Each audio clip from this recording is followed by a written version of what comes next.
तो welcome and जय हिंद। स्वागत है आपका अपने चैनल न्यू यूनिक क्लासेस में। आज की वीडियो हम लोग टॉप 50 साइंस को क्वेश्चन को देखेंगे जो आपके 2022 एग्जाम आईटीआई के लिए बहुत ही इंपॉर्टेंट है, साथ ही साथ पॉलिटेक्निक एनडीए एग्जाम के लिए बहुत ज़रूरी है। तो चलिए हम लोग वीडियो को स्टार्ट करते हैं। आज का पहला क्वेश्चन है पाउंड को किलोग्राम में बदलने के लिए गुना करना पड़ता है। तो पाउंड को जो है किलोग्राम में बदलने के लिए गुना करना पड़ता है। कहने का मतलब है कि एक पाउंड बराबर कितना किलोग्राम होता है, आपसे ये क्वेश्चन करना है। तो एक पाउंड बराबर होता है आपका 0.4536 ग्राम किलोग्राम होता है। अगर आपसे यही पूछे कि एक पाउंड बराबर कितना ग्राम होता है, तो आप इसको 453 ग्राम जो है डायरेक्ट लिख सकते हैं। 453 ग्राम। अब कैसे देखिए, अब इसको ग्राम में बताना रहेंगे तो क्या करेंगे, 1000 से गुना करेंगे तो 3 इधर जीरो घस जाएगा, तो वही हो जाएगा आपसे 453 ग्राम। लेकिन यहाँ पे किलो में पूछेगा तो 3 जीरो और घसाएंगे तो हो जाएगा 4 5 3 6 हो गया। आपका ऑप्शन में ए हो जाएगा। एक पाउंड बराबर कितना होता है, तो 453 ग्राम याद रखिएगा। एक किलो में एक पाउंड बराबर क्या किलो में बदलिए तो 0.4536 लिख दीजिएगा।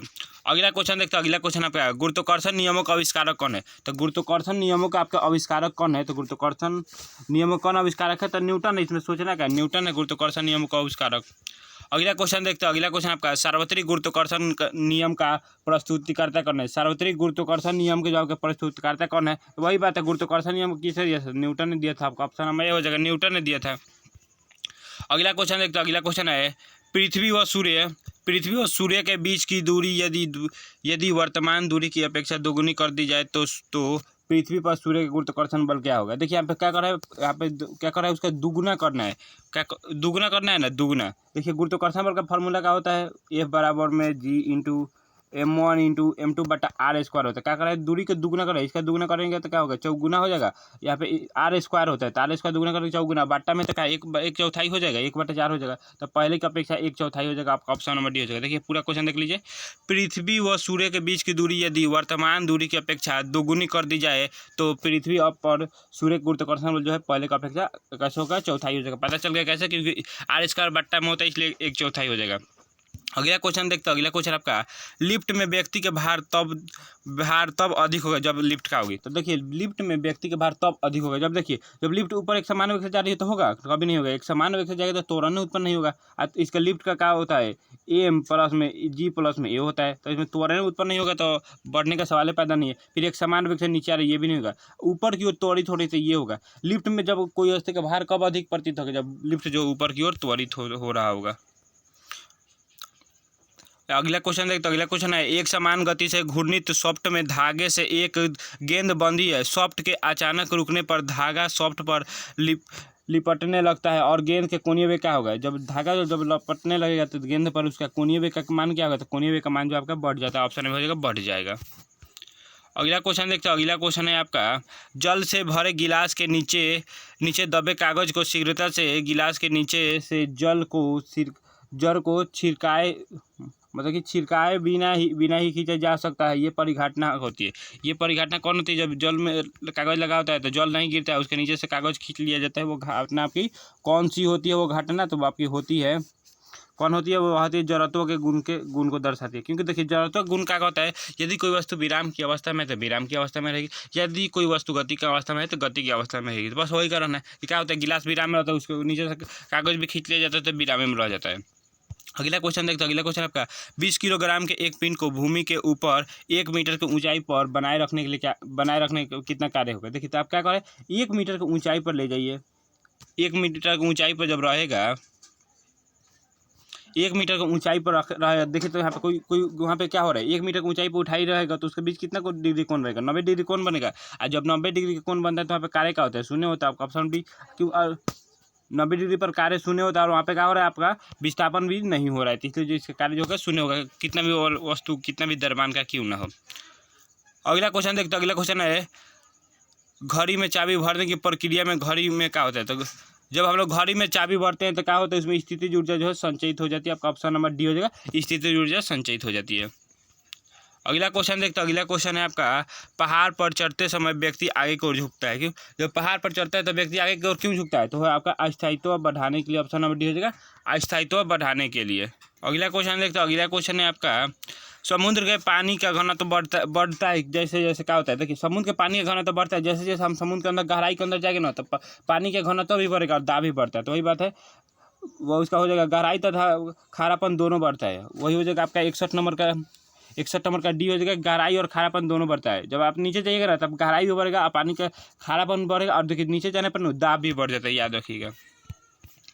अगला क्वेश्चन देखते हैं। अगला क्वेश्चन आपका, हमारे शरीर पर वायुमंडल का दाब बहुत होते हुए भी हम उसका अनुभव नहीं कर पाते, क्यों? हमारे शरीर पर वायुमंडल का दाब बहुत है फिर भी हम अनुभव क्यों नहीं कर पाते? तो इसका कारण क्या है? तो देखिए, हमारे शरीर में रक्त दाब वायुमंडलीय दाब से अधिक होता है। हमारे शरीर का रक्त दाब होता है, रक्त का प्रेशर होता है ना, वायुमंडलीय दाब से अधिक होता है, इस कारण हम उसका अनुभव नहीं कर पाते। अगला क्वेश्चन देखते हैं। अगला क्वेश्चन है, भिन्न धातुओं के बने 1 किलो के 4 घन जल में तैले जाए तो क्या होगा? तैले जाए तो इसका क्या होगा? आपका ऑप्शन है, प्रत्येक का भार एक ही होगा, न्यूनतम घनत्व का भार न्यूनतम होगा, न्यूनतम घनत्व वाले घन का भार अधिकतम होगा, उपरोक्त में से कोई नहीं। तो इसका आपका आंसर क्या होगा? तो आपका आंसर हो जाएगा, क्या होगा? न्यूनतम घनत्व वाले घन का भार जो आपका न्यूनतम ही होगा। आपका ऑप्शन नंबर इसका बी हो जाएगा। ऑप्शन नंबर इसका क्या होगा? बी हो जाएगा। अगला क्वेश्चन देखते हैं। अगला क्वेश्चन है आपका, परमाणु की प्रभावित त्रिज्या होती है। परमाणु की प्रभावित त्रिज्या कितनी होती है? तो परमाणु की प्रभावित त्रिज्या होती है 10 की पावर परमाणु की प्रभावित त्रिज्या होती है 10 की पावर -10 मीटर होती है। देखिए यहाँ पे प्रभावित त्रिज्या कर है, अगर नाभिक की त्रिज्या नहीं कर रहा है, अगर नाभिक की त्रिज्या कहता तो 10 की पावर -15 मानते, लेकिन आपकी प्रभावित त्रिज्या कर रहा है, इसलिए इसका हो जाएगा 10 की पावर -10 मीटर। अगला क्वेश्चन देखते हैं। अगला क्वेश्चन आपका, परमाणु में नाभिक परिवर्तन के फलस्वरूप तरंगे जो है कौन सी है? परमाणु के नाभिक परिवर्तन के फलस्वरूप कौन सी तरंगे आपके निकलती है? तो आपकी जो है गामा किरण निकलती है। ऑप्शन में इसका डी हो जाएगा, गामा किरण निकलती है, क्योंकि निकलती है। अगला क्वेश्चन देखते हैं। अगला क्वेश्चन आपका, पृथ्वी की आयु का आकलन किया जाता है। पृथ्वी की आयु का आकलन जो आपके किसके द्वारा किया जाता है? तो आपके पृथ्वी की आयु का आकलन जो आपके जौ घड़ी की सहायता से किया जाता है। ऑप्शन में इसका डी हो जाएगा, यूरेनियम काल निर्धारित करने से किया जाता है। ऑप्शन नंबर इसका ए हो जाएगा कि पृथ्वी की आयु का आकलन जो है यूरेनियम काल निर्धारित करने से किया जाता है। ऑप्शन नंबर ए हो जाएगा।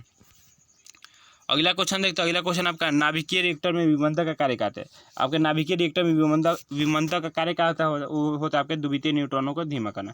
नाभिकीय रिएक्टर में विमंदक का कार्य होता है कि दूसरे न्यूट्रॉनों को धीमा करना। अगर धीमा ना करेगा तो क्या होगा? वो कभी भी अभिक्रिया समाप्त नहीं होगा, एकदम बढ़ते जाएगा, क्योंकि एक क्या होता है, एक न्यूट्रॉन से 3 न्यूट्रॉन निकलते हैं, फिर तीनों से 3 न्यूट्रॉन निकलते हैं, फिर तीनों से फिर 3 ऐसे करते एकदम न्यूट्रॉन जो कभी समाप्त नहीं होगा, इसलिए जो है क्या होता है, न्यूट्रॉन को जो विमंदक द्वारा अवशोषित किया जाता है। अगला क्वेश्चन देखते हैं। अगला क्वेश्चन आपका, परमाणु विस्फोट में अत्यधिक ऊर्जा निकलने के कारण क्या है? देखिए, परमाणु जब विस्फोट होता है तो अत्यधिक ऊर्जा काहे निकलता है? तो उसका कारण क्या है? तो वो आपका द्रव्यमान का ऊर्जा में परिवर्तन। जब परमाणु विस्फोट होता है ना तो द्रव्यमान जो है ऊर्जा में परिवर्तन हो जाता है, इसके कारण जो है आपका अधिक ऊर्जा निकलता है। अगला क्वेश्चन देखते हैं। अगला क्वेश्चन आपका, निम्नलिखित में से आइंस्टाइन की खोज कौन सी है? आपके आइंस्टीन के खोज की है, तो खोज कौन सी है? तो देखिए, आपके प्रकाश विद्युत प्रभाव आइंस्टीन ने खोजा, ये सही बात है, लेकिन जो है एक्स-रे किरण ने खोजा ना, रॉन्टजन ने खोजा, ये नहीं। उसके बाद देखिए, सापेक्षता का सिद्धांत आप आइंस्टीन ने खोजा है। और देखिए, लेकिन तो ये भी आपका नहीं होगा, क्योंकि ये जो विघटन नाभिकता जो इन्होंने नहीं खोजा। तो देखिए, ऑप्शन नंबर सी देखिए, प्रकाश विद्युत प्रभाव और सापेक्षता सिद्धांत जो है दोनों आपके आइंस्टीन साहब ने खोजा था, इसलिए हो जाएगा आपका ऑप्शन नंबर सी हो जाएगा। आपसे ये भी क्वेश्चन पूछा जा सकता है कि आइंस्टीन को जो है नोबेल पुरस्कार दिया गया था, किसके लिए? तो आपको जो है प्रकाश विद्युत प्रभाव के लिए नोबेल पुरस्कार दिया गया था, सापेक्षता के सिद्धांत के लिए दिया गया था। ये इक्वल टू क्या होता है? MC² सापेक्षता का सिद्धांत है ये। लेकिन इसके लिए जो आपको उन्हें नोबेल पुरस्कार नहीं मिला, तो उन्हें मिला था प्रकाश विद्युत प्रभाव के लिए नोबेल पुरस्कार मिला था, इसलिए हो जाएगा आपका ऑप्शन नंबर डी हो जाएगा, प्रकाश विद्युत प्रभाव और सापेक्षिक सिद्धांत जो आपके आइंस्टीन की खोज है। अगला क्वेश्चन देखते हैं। अगला क्वेश्चन आपका, जिस मंदाकिनी में सौर मंडल है उसका नाम क्या है? आपके जिस मंदाकिनी में सौर मंडल उसका नाम क्या है? उसका नाम है आकाशगंगा, मिल्की वे। ऑप्शन नंबर इसका बी हो जाएगा। अगला क्वेश्चन देखते हैं। अगला क्वेश्चन है आपका, पृथ्वी की सतह पर गुरुत्वीय त्वरण का मान क्या होगा? देखिए, पृथ्वी की सतह पर गुरुत्वीय त्वरण का मान क्या होगा? यदि पृथ्वी का यहाँ से ये भी पता चल गया, देखिए यहाँ पे क्वेश्चन पूछा है, लेकिन कुछ चीज़ ये है तो आपको पता चल जाना चाहिए। पृथ्वी का द्रव्यमान कितना है? तो 6 × 10 की पावर 24 किलोग्राम है। पृथ्वी की त्रिज्या कितना होता है? तो 6.4 × 10 की पावर 6 मीटर होता है। और इसका गुरुत्वीय निर्देशांक का मान कितना होता है? बरका जी का मान तो 6.67 × 10 की पावर -11 न्यूटन मीटर स्क्वायर प्रति केजी स्क्वायर। और तीनों याद रखिएगा, बहुत एकदम इंपॉर्टेंट है, एकदम बहुत इंपॉर्टेंट। आपके IIT एग्जाम में अइबे करेगा, आपकी एगो आ सकता है, एगो अइबे करेगा इसमें से। देखिए, इस पर ज़्यादा समान है, इस पर और इस पर। अगला क्वेश्चन देखिए, इसका आंसर क्या होगा? पृथ्वी की सतह गुरुत्वीय त्वरण का मान कितना होता है? तो आपका 9.8 मीटर पर सेकंड स्क्वायर होता है। और ये फार्मूला लगा के निकालने से कौन फायदा? हम लोग को जब पता ही है कि सतह पर 9.8 होता है, तो निकालने की जरूरत क्या है ना तो वही गुरुत्वाकर्षण बल वाला फार्मूला लगाते। अगला क्वेश्चन देखते, अगला क्वेश्चन है ऐसे परमाणु जिनके परमाणु क्रमांक समान किंतु परमाणु भार अलग अलग क्या कराते हैं। देखिए तो वैसे परमाणु जिनके परमाणु क्रमांक समान हो उसे समस्थानिक कहते हैं। ऑप्शन नंबर सी हो जाएगा समस्थानिक। अगला क्वेश्चन देखते हैं, अगला क्वेश्चन है एक मतलब कौन परमाणु है जिसका परमाणु संख्या 92 है और उसके बाद भार जो है 238 है। इसे एक क्या हो रहा है, एक अल्फा कौन निकल रहा है, एक अल्फा कौन निकल रहा है तो उसका जो है वो न्यूट्रॉनों की संख्या कितना होगा। देखिए तो इसमें अल्फा कौन हमेशा निकलेगा तो परमाणु संख्या 2 को कम हो जाएगा तो 90 होगा और द्रव्यमान संख्या 4 को कम होगा तो 2 से कितना हो जाएगा 34 हो जाएगा। 34 हो गया। अब पूछा कि ए में न्यूट्रॉनों की संख्या कितनी होगी, तो न्यूट्रॉन की संख्या कितना होगी। अब न्यूट्रॉन की संख्या आपकी कितनी होगी, तो 90 में सही घटा लीजिए 90। देखिए क्या होगा, न्यूट्रॉन की संख्या बराबर क्या होता है परमाणु भार माइनस जो है परमाणु संख्या। तो अब 234 में से आप 90 घटाइएगा तो कितना होगा 144 हो जाएगा आपका। ऑप्शन नंबर इसका डी हो जाएगा, सॉरी ऑप्शन नंबर इसका सी हो जाएगा। अगला क्वेश्चन देखते, अगला क्वेश्चन है हीरा में कार्बन 4 एक दूसरे का अनुबोध होते हैं। हीरा में कार्बन जो है कार्बन 4 एक दूसरे का अनुबोध होते हैं। मतलब क्या होते हैं अनुबोध, तो वो होते हैं आपके टेट्राहेड्रल होते हैं। टेट्राहेड्रल जो होते हैं हीरा होते हैं। अगला क्वेश्चन देखते, अगला क्वेश्चन है निम्नलिखित में से किसमें विद्युत संयोजन एवं सहसंयोजक बंद होता है। इसमें जो आपका विद्युत संयोजन एवं सहसंयोजक बंद होता है तो आपका NaOH में विद्युत संयोजन एवं सहसंयोजक बंद होता है। अगला क्वेश्चन देखते, अगला क्वेश्चन आपका कैथोड किरणें है। कैथोड किरणें आपकी क्या होती है, तो कैथोड किरणें जो आपकी है इलेक्ट्रॉन के सदृश होती है। कहने का मतलब कैथोड किरणें कैसी होती है, तो कैथोड किरणें आपकी ऋणात्मक होती है। याद रखिएगा कैथोड किरणें ऋणात्मक होती है और ऋणात्मक कौन चीज़ होता है, तो इलेक्ट्रॉन होता है, तो वही इलेक्ट्रॉन के सदृश होती है। अगला क्वेश्चन देखते, अगला क्वेश्चन आपका निम्नलिखित में से कौन सा पदार्थ बायोगैस का सबसे महत्वपूर्ण अपघटक है। बायोगैस का सबसे महत्वपूर्ण अपघटक आपका कौन है, तो आपका जो है मीथेन है, बायोगैस का सबसे महत्वपूर्ण अपघटक है। अगला क्वेश्चन देखते, अगला क्वेश्चन है प्रोड्यूसर गैस का ईंधन तथा नाइट्रोजन के स्रोत के रूप में प्रयोग किया जाता है।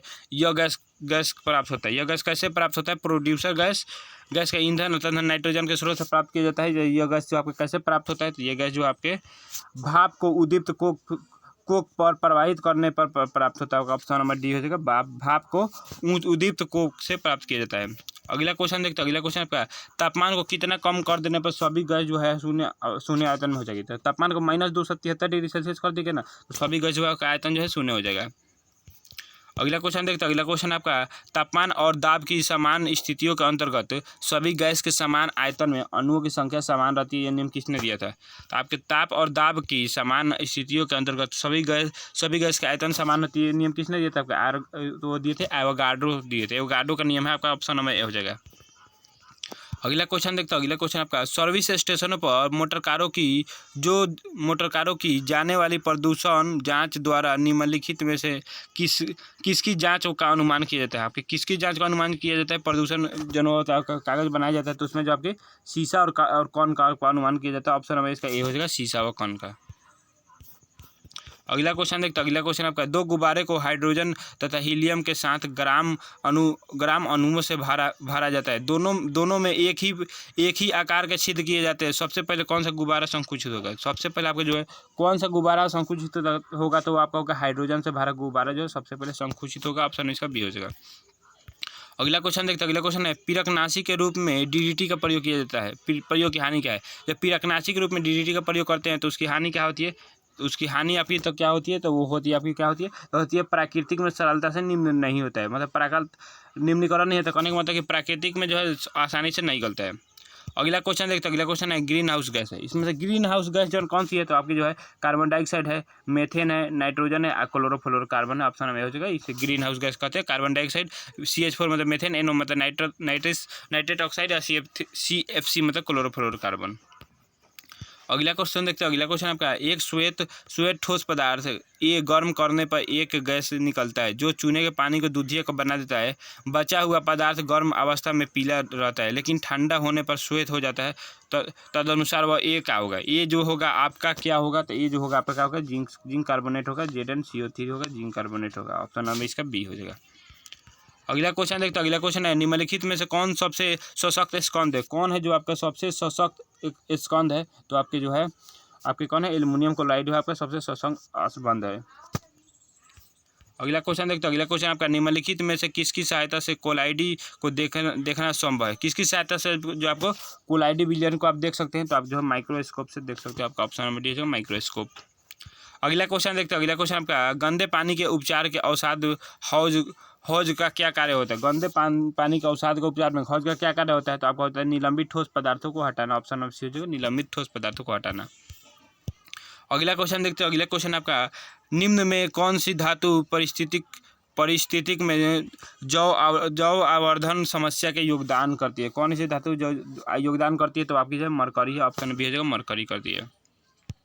अगला क्वेश्चन देखते हैं। अगला क्वेश्चन आपका वह तत्व जो प्राकृतिक में नहीं होता है लेकिन कृत्रिम रूप से उत्पन्न किया जाता है, वो क्या होता है? वो कौन ऐसा तत्व है जो प्राकृतिक में नहीं होता है लेकिन कृत्रिम रूप से उत्पन्न किया जा सकता है? तो आपका जो प्लूटोनियम है, ऑप्शन नंबर सी हो जाएगा, प्लूटोनियम। अगला क्वेश्चन देखते हैं। अगला क्वेश्चन आपका निम्नलिखित में से कौन ऑक्सीकारक एवं अवकारक दोनों है? कौन है जो ऑक्सीकारक और अवकारक आपका है, दोनों है? तो आपके जो H2O2 जो है ऑक्सीकारक और अवकारक दोनों है। अगला क्वेश्चन देखते हैं। अगला क्वेश्चन आपका ताप अपघटन किसके निपटाने के लिए अपनाई जाने वाली विधि है? ताप अपघटन जो है किसके निपटाए जाने वाली विधि है? तो आपके जो जोखिम अपशिष्ट को निपटाए जाने वाली विधि आपका ऑप्शन नंबर इसका बी हो जाएगा। अगला क्वेश्चन देखते हैं। अगला क्वेश्चन है आपका वह धातु कौन सी है जो अपने ही ऑक्साइड की परत को से सुरक्षित हो जाती है? वो कौन ऐसी धातु जो अपने ही ऑक्साइड की परत सुरक्षित हो जाती है? तो आपकी जो एल्युमिनियम है, एल्युमिनियम अपने ऑक्सीजन से अभिक्रिया करके एल्युमिनियम ऑक्साइड बना लेती है और सुरक्षित हो जाती है। अगला क्वेश्चन देखते हैं। अगला क्वेश्चन है सबसे हल्का रेडियो एक्टिव तत्व कौन है? सबसे हल्का जो आपका रेडियो एक्टिव तत्व पूछा जाए तो कौन है? तो आपका जो है ड्यूटेरियम है, आपका ऑप्शन में हो जाएगा ड्यूटेरियम।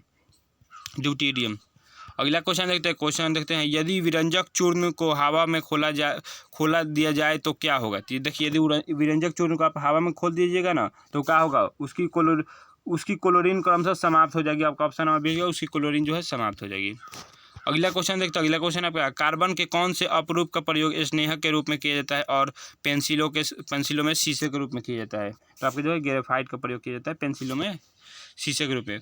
तो दोस्तों, कैसा लगा वीडियो हमें कमेंट में ज़रूर बताएं और अगर आप पहली बार हमारे चैनल पर विजिट करें तो चैनल को सब्सक्राइब जरूर कर लें।